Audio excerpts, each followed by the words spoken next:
Iaitu Allah menciptakan kita tak lain dan tak bukan agar kita menunaikan ibadah. Iaitu memperhambakan diri kepada Allah. Ya, sebagaimana dalilnya pada surah Az-Zariyat yang telah kita bacakan tadi. Dan hendaknya ayat ini menjadi panduan, menjadi peringatan dan menjadi rujukan serta prinsip hidup bagi seorang mukmin, khususnya kita. Iaitu ya, kerja buat kita selagi kita hidup adalah melaksanakan kewajipan kita kepada Allah yang dikenali sebagai hablum minallah. Ya, tugas asasi selama-lamanya selagi kita hidup iaitu menunaikan ya, kewajipan kita kepada Allah, iaitu beribadah kepadanya. Ya, sebagaimana yang telah disebut pada ayat tersebut, begitu juga hadis Nabi sallallahu alaihi wasallam. Dan hadis ini adalah hadis yang agung, hadis di mana pada satu ketika ya Nabi sallallahu alaihi wasallam ya bersama dengan Muaz radhiyallahu an membonceng bersama-sama di atas ya seekor keldai dalam perjalanan. Lalu dalam perjalanan tersebut Nabi sallallahu alaihi wasallam mengajukan soalan kepada Muaz radhiyallahu an. Ya Muaz, atadri ma haqqullahi 'alal 'ibad wa ma haqqul 'ibadi 'ala Allah? Wahai Muaz, tahukah kamu apakah dia hak Allah Taala ya yang wajib dipenuhi oleh para hamba-Nya, dan apa pula hak Allah Taala terhadap para hamba-Nya?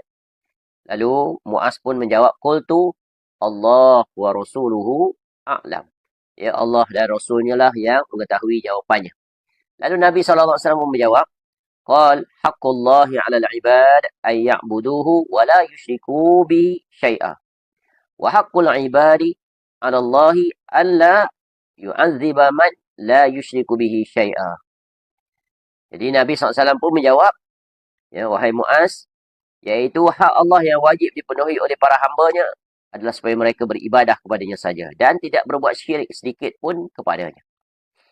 Sedangkan hak para hamba yang pasti dipenuhi oleh Allah Ta'ala adalah ya, iaitu bahawa Allah tidak akan menyiksa orang-orang yang tidak berbuat syirik sedikit pun kepadanya.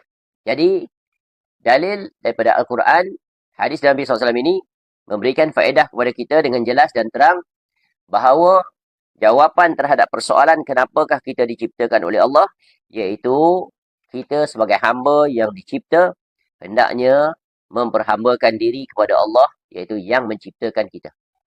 Iaitu, dalam satu kata, kewajipan kita adalah beribadah kepada Allah. Inilah hakikat penciptaan kita.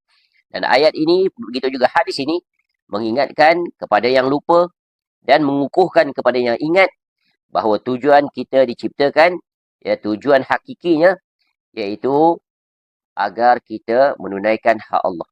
Dan hak Allah itu adalah ya datang daripada dua sisi yang utama.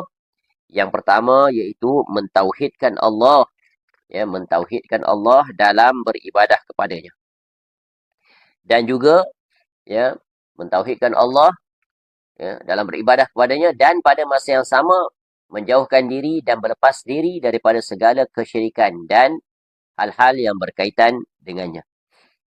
Jadi, ya, perkara ini sangat terang, sangat jelas, iaitu tentang kewajipan hakiki kita. Dan inilah dia hal yang berkaitan pertautan hubungan kita, ikatan kita dengan pencipta, iaitu Allah Subhanahu Wa Taala, yang wajib kita tunaikan ya sepanjang usia kita.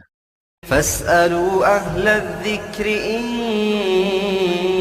kuntum la ta'lamun.